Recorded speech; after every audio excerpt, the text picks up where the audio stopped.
I found myself entangled in a relationship with the most deranged woman I've ever encountered.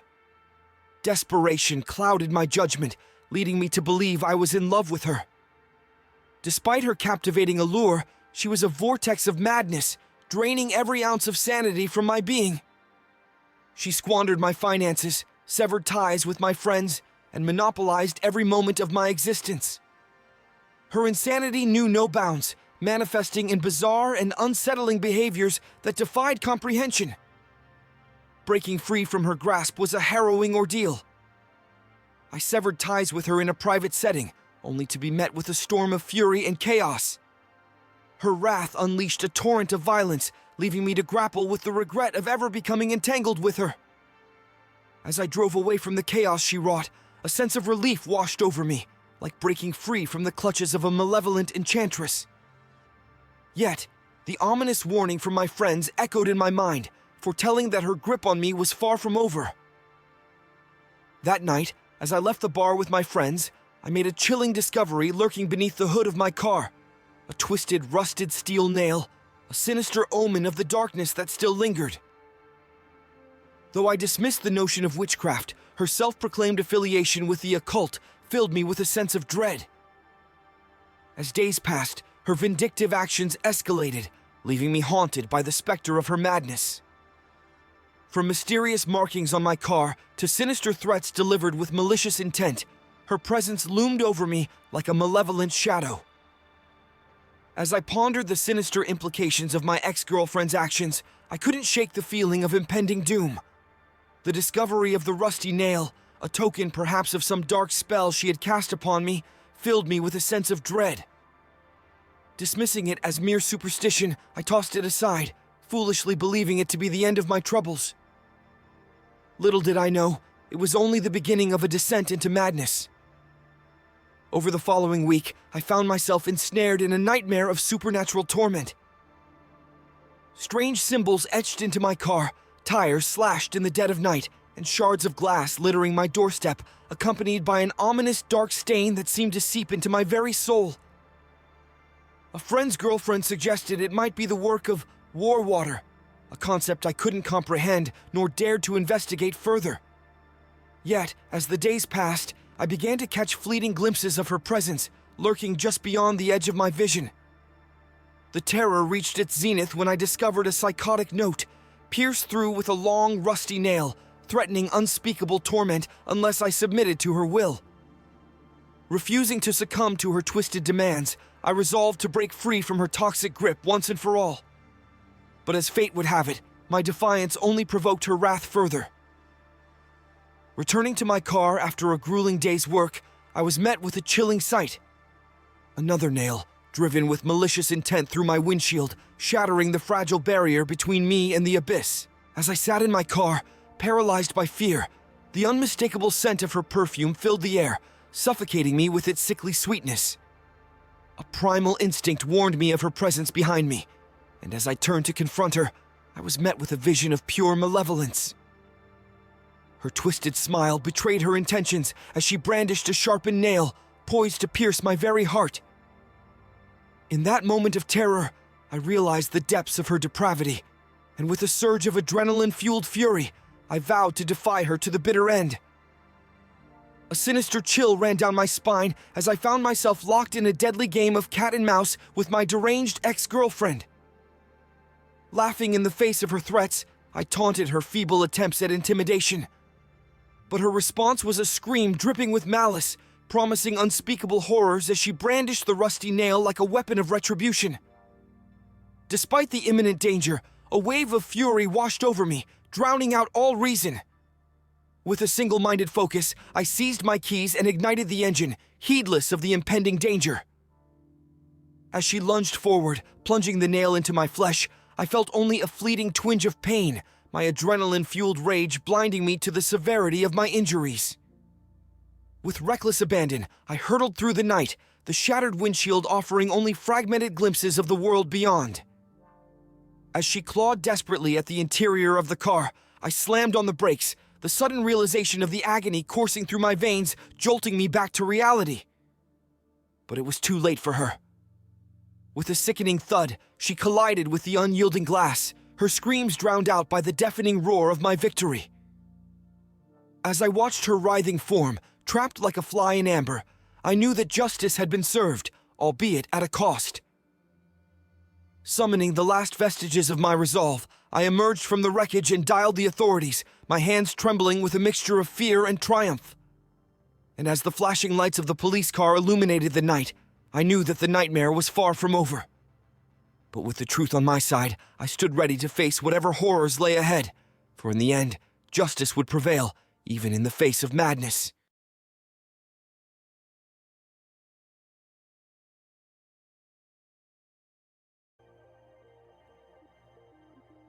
I'm a freelance photographer, nothing fancy, and my name isn't really known, but I quite enjoy it. My work usually involves being on location, taking shots of a particular spot or area. This incident occurred during an assignment in Bristol. Just for reference, I'm a man based in central London. It was supposed to be a quick trip to Bristol and back. I headed down to Paddington Station and caught the train service. It's almost a 2-hour journey to Bristol, perfect for a little nap if you're not interested in sightseeing. I arrived at Bristol Temple Meads and set up for my job. Looking back, this gig should have raised some red flags from the start. I was simply tasked with taking as many photographs of the historic city as possible. Usually I'd get more specific instructions, but when I asked for details, the client said I could use my own judgment.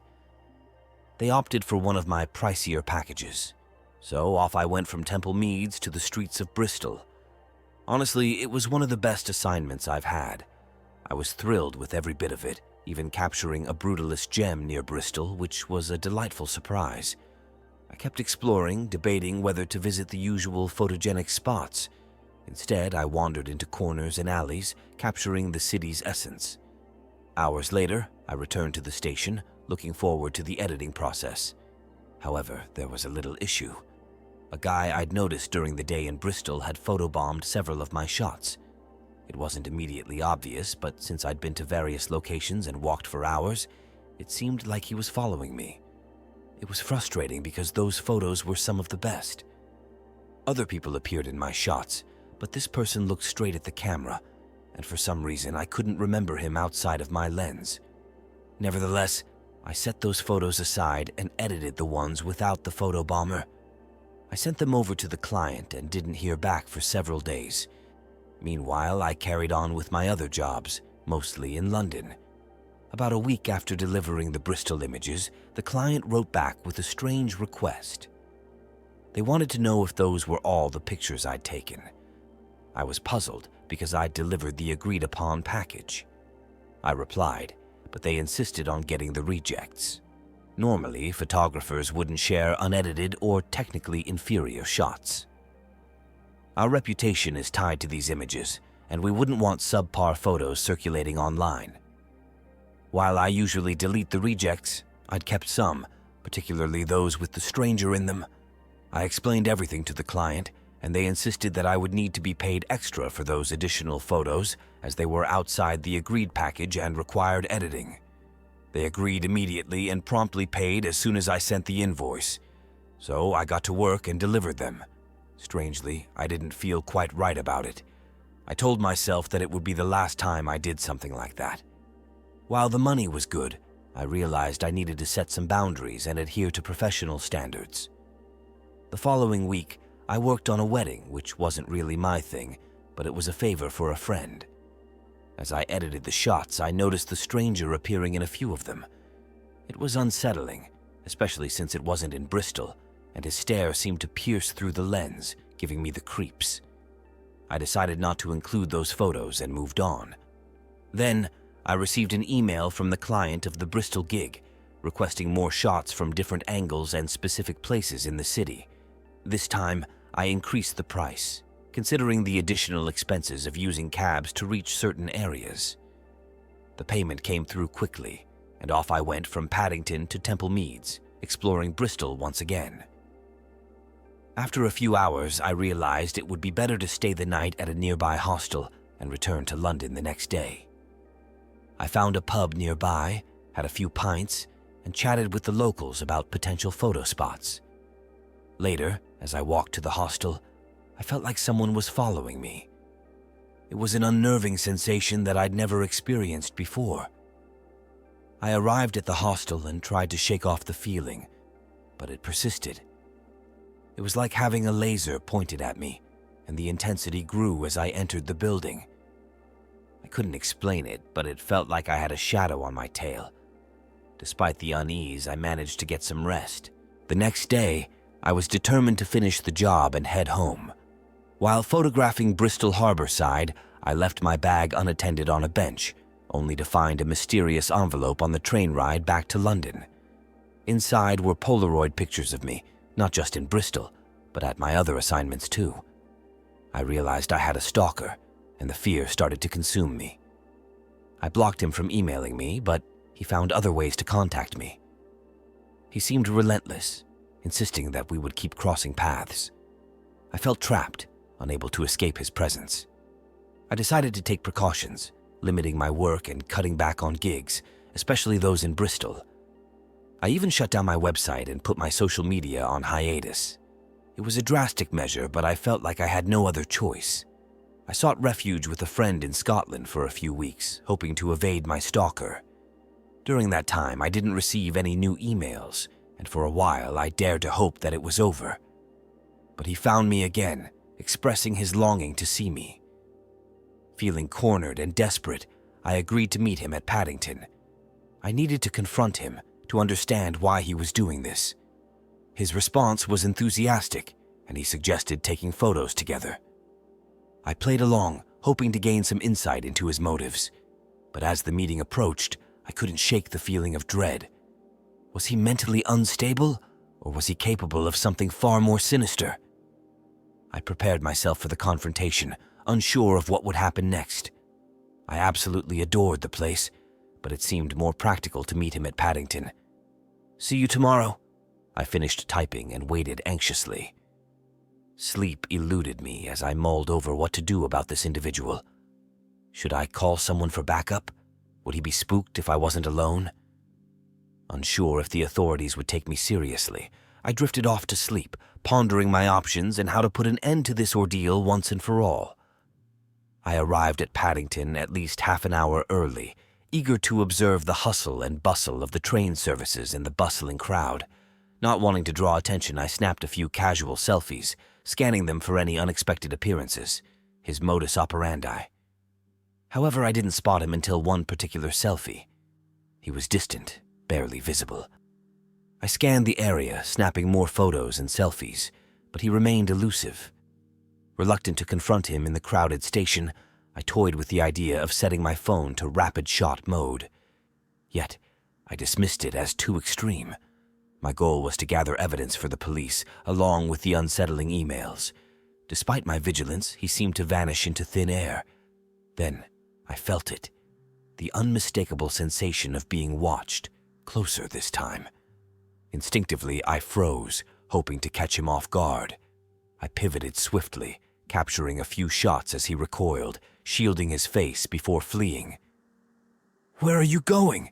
I shouted after him, drawing curious gazes from onlookers. In a bizarre turn of events, I found myself chasing him, demanding answers. When I questioned him about our planned photo session, I noticed the Polaroid camera dangling from his neck, a modern version, not the vintage original. As we exited Paddington, I quickly checked my phone, confirming his presence in 2 clear images.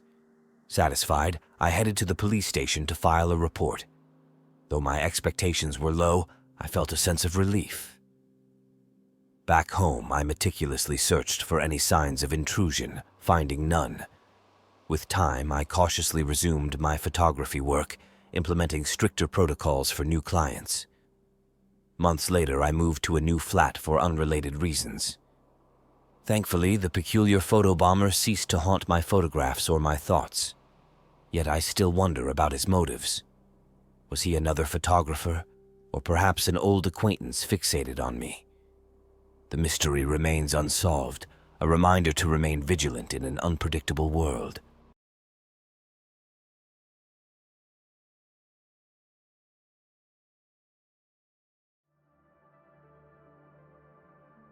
That particular night remains etched as the most chilling experience of my life. It began innocently enough with a customary outing to a local bar with my friends on a typical Saturday evening. As the night wore on and the drinks flowed freely, the details became increasingly hazy. Conversations blurred, laughter echoed, and time seemed to slip away in a whirlwind of revelry. Amidst the intoxicating haze, I vaguely recall engaging in conversation with a few strangers who approached me. Nothing seemed amiss at the time. Living within walking distance of the bar, I eventually decided to call it a night, perhaps as fatigue crept in or boredom set in. I recall the familiar path home, the streets illuminated by the soft glow of streetlights as I navigated my way back. With a sense of relief, I reached my doorstep. In the dim light, I fumbled for the spare key nestled beneath the flower pot, a routine practice on nights like these to avoid the risk of losing my keys while inebriated. Once inside, I secured the door behind me, seeking the comfort of my bed to ease the weariness that weighed upon me. I skipped the usual nighttime routine of changing into pajamas and brushing my teeth. Instead, I lay there in bed, wide awake, my phone in hand, exchanging texts with my friends to ensure they made it home safely. Amidst the digital chatter, a sudden sound jolted me from my reverie. The front door downstairs swung open. My initial thought was that it might be my younger brother returning home, as he often did in the early hours of the morning.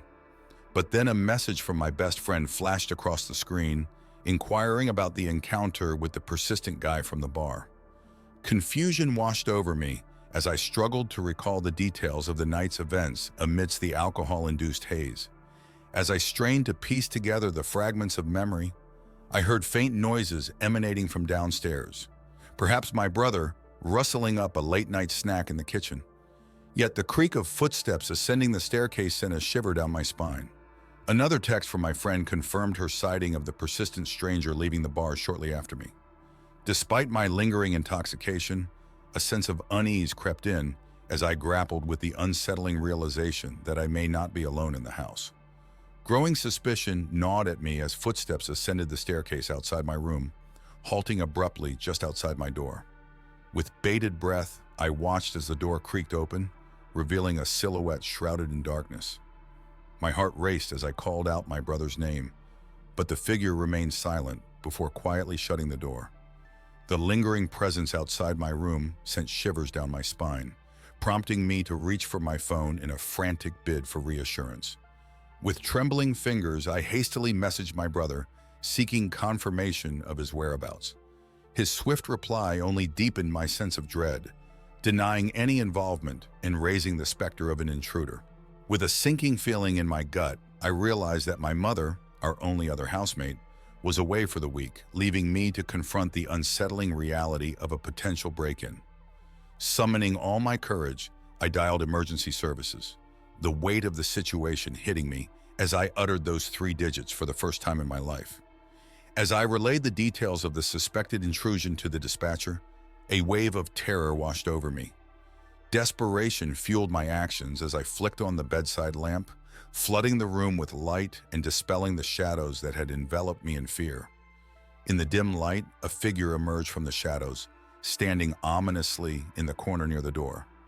Panic seized me as I shrieked into the phone, still tethered to the 911 operator desperately seeking help.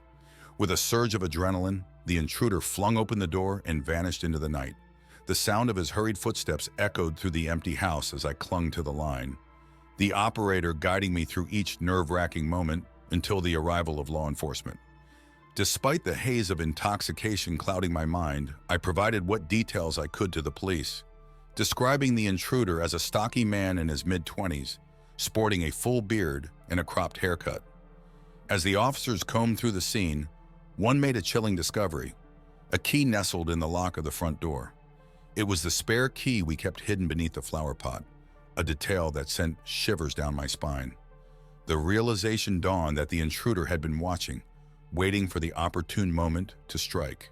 Assured by the officer's promise of heightened vigilance in the area, a sense of relief washed over me, tempered only by the stark realization of our vulnerability. The following day, nursing both a hangover and a newfound sense of caution, I relayed the harrowing ordeal to my friends. Their accounts of a suspicious figure trailing me throughout the night cast a sobering light on the events, prompting a decision to refrain from further nights out and to abandon the practice of hiding keys outside our home.